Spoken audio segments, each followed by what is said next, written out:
Welcome to भाई की बड़ाई सब्सक्राइबर, और जिन्होंने नहीं किया वो कर दो।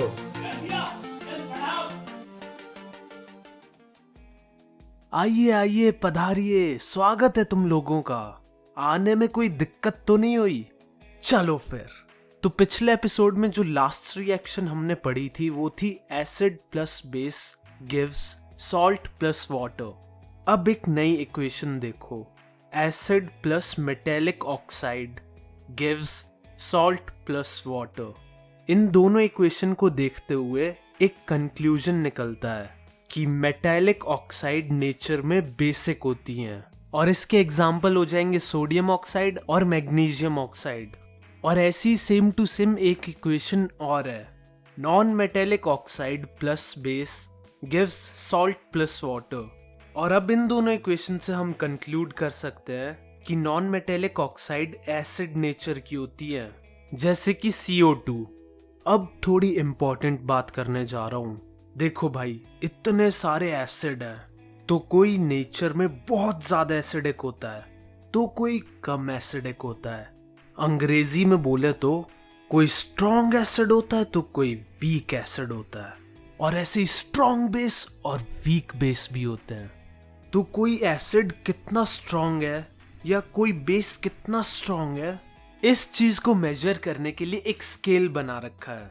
तो हर एसिड और बेस की एक pH वैल्यू होती है, और उस वैल्यू से पता चलता है कि वो एसिड कितना स्ट्रॉन्ग है या वो बेस कितना स्ट्रॉन्ग है।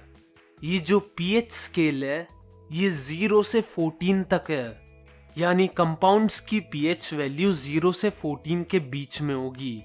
0 भी हो सकती है और 14 भी। आगे सुनो, इस स्केल का मिड पॉइंट है 7। तो अगर किसी कंपाउंड की वैल्यू 7 के लेफ्ट साइड में है, यानी 0 की तरफ है, तो वो एसिड है। और अगर इस तरफ है, यानी 14 की तरफ, तो वो कंपाउंड बेसिक है। और अगर pH वैल्यू 7 ही है तो वो न्यूट्रल कंपाउंड है, ना एसिड ना बेस। एक और बार रिवाइज करते हैं, 0 से 7 एसिड, 7 के बराबर न्यूट्रल, और 7 से 14 बेसिक। चलो अब कुछ समझने का है तो ध्यान से सुनो। अब तुम pH वैल्यू देखकर ये तो बता ही दोगे कि कंपाउंड एसिड है या बेस, पर सोचने वाली बात यह है कि दो एसिड की pH वैल्यू दे रखी हो तो ज्यादा स्ट्रॉन्ग एसिड कौन है। तो देखो, दोनों pH वैल्यू 0 और 7 के बीच में होंगी, और 7 होगी तो न्यूट्रल। मतलब pH वैल्यू 7 के जितना पास होगी, एसिडिक नेचर उतना कम होगा। समझ रहे हो ना? मान लो किसी की pH वैल्यू है 6.9, हुआ तो वो एसिड ही, पर 7 के इतने पास है तो वो वीक एसिड हुआ ना।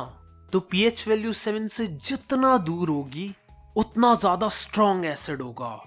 या ये बोल लो कि pH वैल्यू जितना 0 के पास होगी उतना स्ट्रॉन्ग एसिड होगा। और सेम टू सेम बेस की कहानी है, जितना 7 से दूर होगा उतना ज्यादा बेसिक होगा। और बेस की दूर वाली साइड कौन सी है? 14। तो 14 के जितना पास होगा उतना स्ट्रॉन्ग बेस होगा। समझ गए? चलो फिर एक क्वेश्चन करते हैं। दो कंपाउंड है हमारे पास, A और B। A की pH वैल्यू है 4 और B की है 1। तो पहले तो ये बताओ, A और B एसिड है या बेस? ध्यान से आंसर देना, तुम्हारा एक गलत जवाब और मुझे हार्ट अटैक आ जाना है। लेकिन 2-3 बुद्धिमान बच्चों के लिए मैं भी मरने नहीं वाला, तो इसीलिए मैं अज्यूम कर रहा हूं कि सबका आंसर एसिड आया होगा। अब बताओ इन दोनों में से ज्यादा स्ट्रॉन्ग कौन सा है?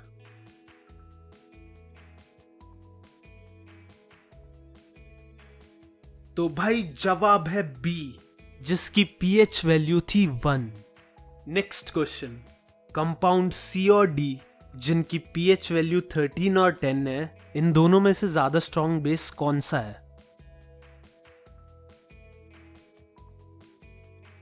तो जवाब है C, क्योंकि उसकी pH वैल्यू है 13। अब सुनो थोड़ी दुनियादारी की बात।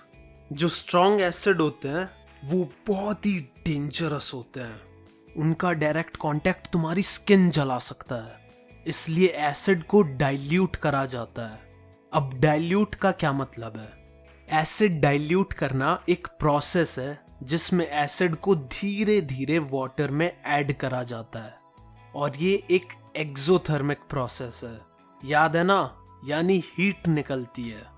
याद रहे, हमेशा वाटर में एसिड ऐड किया जाता है, कभी भी एसिड में वाटर ऐड नहीं किया जाता।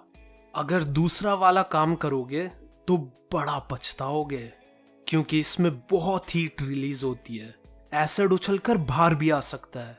इसीलिए हमेशा वाटर में एसिड डालो। और हम कॉन्सेंट्रेटेड एसिड को डाइल्यूट इसलिए करते हैं क्योंकि वो कंपैरेटिवली बहुत सेफ होता है यूज करने के लिए। तो गाइस, आज के लिए बस इतना ही। मिलते हैं अगले एपिसोड में।